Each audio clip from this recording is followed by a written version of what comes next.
put another game on. It's one of the games, I play the Alekhine defence, and there's an unusual line I play which is b5. Probably not sound, but at 5 minute and 3 minute chess, anything can happen. You throw a lot of spanners in the works, and you never know. Playing this Alekhine, 1990. If I win this, I go to 2-1. So I'll go for the game. So e4, knight f6, we start in Alekhine. Okay, b5. Not seen a lot in many games, to be fair. But there's a few little tricks. Bishop takes b5, c5. Bishop c4. Now one of the tricks is d takes c and queen a5 check. So bishop c4 is reasonable. Again, the idea if bishop takes d5 now, I can go queen a5 check and pick the bishop back up again. Queen takes d4, knight b6. The problem with knight b4, even though it looks logical, he's got bishop f7, king takes, and then queen takes b4, and it's probably a bit better for white, or it's quite a bit better for white actually. Bishop b3, e6, I want to cut that diagonal off. Still developing. Queen g4, interesting move. Obviously trying to hinder me develop on the bishop on f8. The problem is I can go knight takes e5. I think he deliberately sacked that pawn. I think he'd have enough compensation. Queen g3. But I think this is the move he missed. Bishop b7. If I move me knight, he goes knight f3 and he's fine. But after bishop b7, he's got a slight little problem, because obviously after queen takes e5, I've got bishop takes g2, winning the exchange, and pretty good game for black actually. So I'm convinced he actually missed bishop b7 here. Bishop e3, knight c4. I mean, why not? I mean, obviously, you know, it's always good to get rid of the bishop pair, so I'm trying to get rid of the bishop pair. Castle queenside. So obviously I get rid of that dark square bishop now. So he's got a weak pawn on e3. It's quite a dynamic position really. I've got a reasonable nice bishop on b7. Got a bit of play maybe on his king a bit later. Queen b8, but I realise the endgame's pretty good for me here, because obviously he's still got to worry about this possible weakness on e3, and my bishop is quite strong on b7. So he takes off. Rook takes, knight f3, obviously to guard the g2.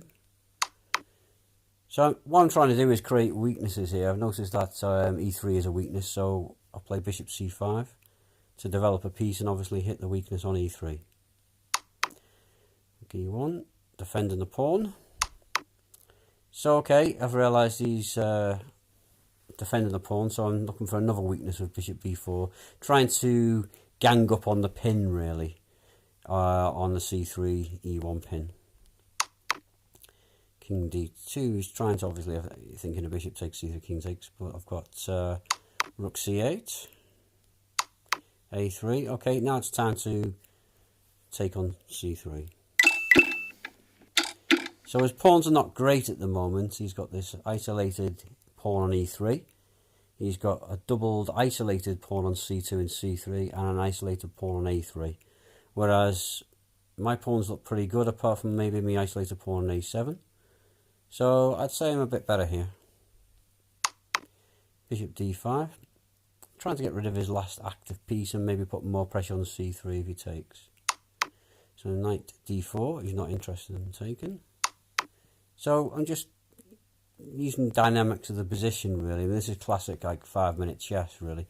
You've got to keep the pieces on sometimes and put a few little threats on. Knight b4. Now this is probably a bit dangerous, this, as you'll see in a minute, because obviously yes, okay, the initial threat is knight d6 check, winning the exchange. The problem with this is it's not a major threat, because obviously my king is quite active on e7 anyway, and obviously I connect the rooks, and I'm not really bothered about the pawn on a7, as you'll see. It's king e7. Now I think this is a blunder here, knight takes a7, because I think he missed this. But this is a good move, rook c5, because what it does, it basically stops the knight getting out again now.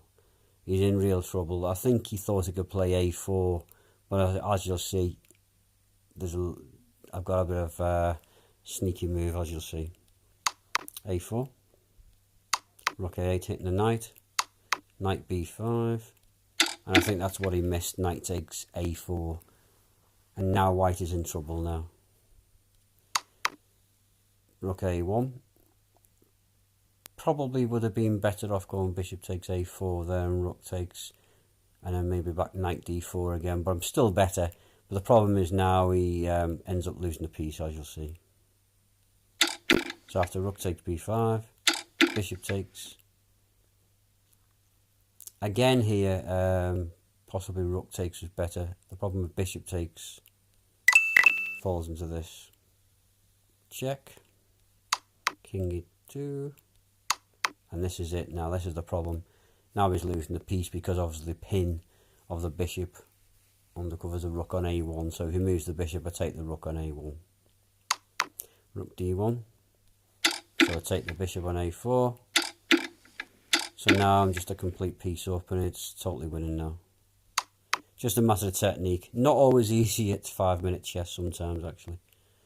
So he's hit me bishop.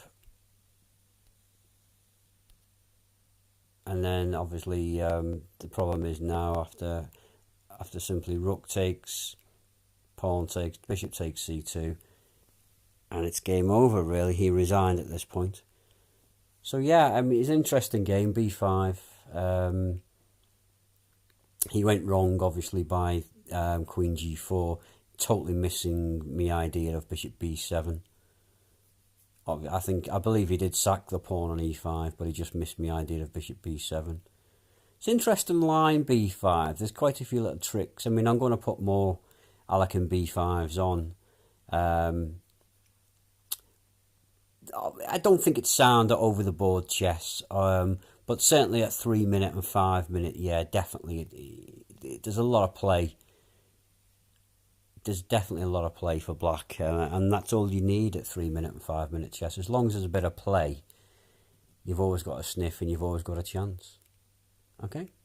Thanks for watching and listening. If you've got any comments and questions, just leave them at the bottom. Thanks.